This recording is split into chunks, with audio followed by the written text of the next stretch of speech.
1860s, as the Civil War raged, the D.C. area became a destination point for thousands and thousands of freed slaves coming up from the South. The story of what became of those slaves is really one of the most interesting and little-known stories in Arlington history. And to help us learn a little bit about this story, we have with us today Dr. Talmadge Williams. Dr. Williams was formerly the president of the Arlington branch of the NAACP and is currently chairman of the Black Heritage Museum of Arlington. Dr. Williams, it's a real honor to have you with us today. Here in Arlington, we are surrounded by so much history. I see it every day, but I feel like I don't really know much about it. And there's one area in particular that I've heard about, Freedman's Village. Can you tell us a little bit about how it got its start, where it was located? It just seems as if it's such a fascinating part of our history here in Arlington. Yeah. Be happy to do what I can to help you out there. Freedman's Village started, like most of the things here in this area, from Arlington House. The Arlington House, that's where Arlington County got its name, and then Arlington Cemetery, and then Freedman's Village. Freedman's Village was located on the southernmost part of Arlington Cemetery, and it was built there by the federal government to house the freed slaves that were coming here from the South after the Civil War. We have an overabundance of freed slaves coming into Washington, you know, trying to find refuge for where they live, and etc. Once they had received their freedom, yeah.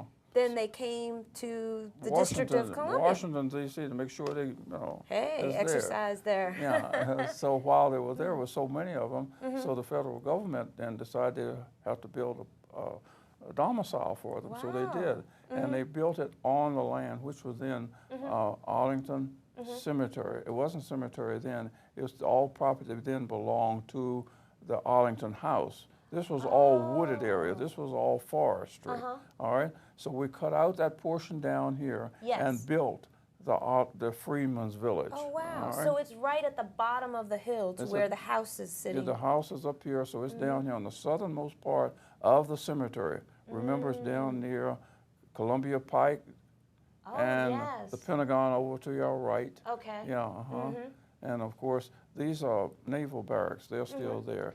And we were right over the fence, right inside there is where the Arlington Freedman's Village was located. How many people lived in Freedman's Village? Well, we've calculated it was over 70,000 freed slaves moved through Freedman's Village on their way to freedom. There were not 70,000 there at one time, but over a period of time, over a period of 30 years, they were there. 30 years' time, seen about 30,000 people, families, all located in Freedman's Village. Right. And can you describe to us the everyday life of a person who lived in Freedman's Village? As we understand it, yes. They have lived in two-story homes, two families to each one of the homes, and they had their little gardens, and they had the church and the schools, and etc. They had their own little village. You could see them going around there. Did they learn how to read and write as well? Yes, they did. That was part of Sojourner Truth's job. She was there at that time, and she was the person who taught them reading and things of that type. Oh, that's just fascinating. So remember, these were slaves who didn't have control of the English language.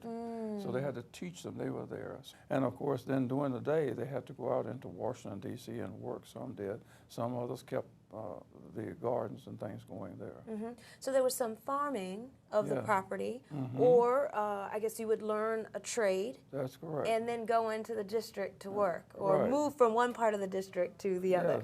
Move over there, maybe take some of their things that they had raised, the vegetables and etc. They could take them across the river over into Washington and sell them to make money.